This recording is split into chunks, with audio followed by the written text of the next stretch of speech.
Moi, je suis la chef d'entreprise qui se déplace sur ces chantiers. C'est de plus en plus simple parce que je me retrouve accompagnée de personnes, de femmes, hein, dans le bâtiment, partout. Les fournisseurs sont des femmes directrices d'agence.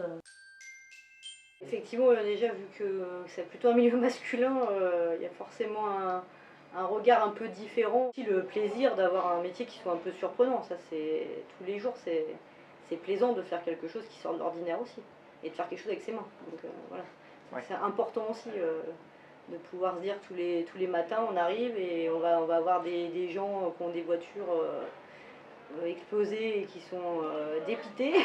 Et qu'on va leur rapporter le sourire parce qu'on va leur réparer leur voiture. Je dirais que ça a apporté une touche forcément de féminité, une part de féminité dans le travail et certainement un autre regard et une autre écoute vis-à-vis des hommes. Ça apporte une relation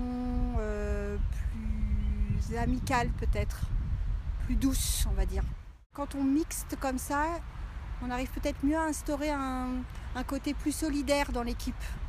On fédère peut-être plus de solidarité quand on mixe un peu.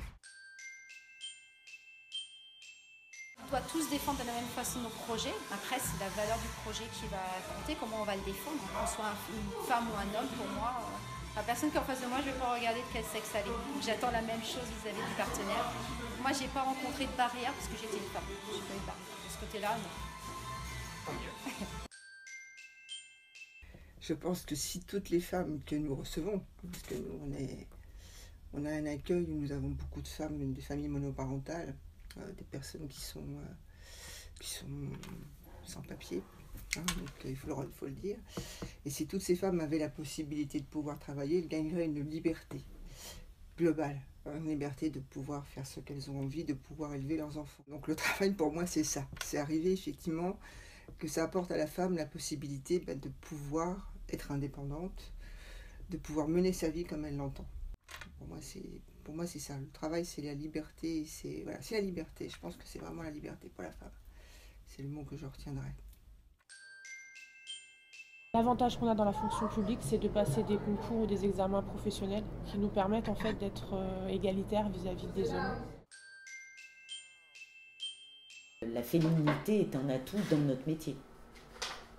Parce qu'on a besoin de gens qui ont une fibre sensible et qui pourraient, qui en tout cas s'adaptent très bien au cas de figure et ce que nous demandent nos bénéficiaires. Oui, d'être une femme aujourd'hui, de pouvoir travailler, d'être indépendante, de pouvoir passer son permis, ça permet énormément d'ouverture, ça permet aussi de ne pas être comme dans le temps nos grands-parents qui, elles, subissaient la vie de couple jusqu'à la fin de leur vie parce qu'elles étaient dépendantes du mari.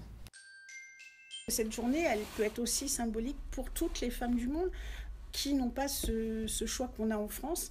Donc moi, je trouve que c'est important de le marquer et de continuer à célébrer cette journée. Donc ça marche très bien avec la commune, avec la mairie même. Et puis là, on fait en sorte que ça fonctionne bien entre tous les professionnels. Il faut vraiment penser à travailler ensemble entre entrepreneurs. Pas entre entrepreneurs femmes ou hommes spécialement, ou personnes de la même profession, mais vraiment entre entreprises locales. C'est pas qu'un avantage, hein. Il faut bien le dire.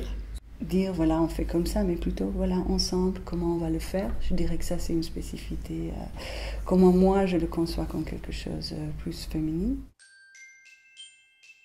Donc il y a encore du travail. La journée de la femme, eh bien, il faut qu'elle continue à l'être tous les ans.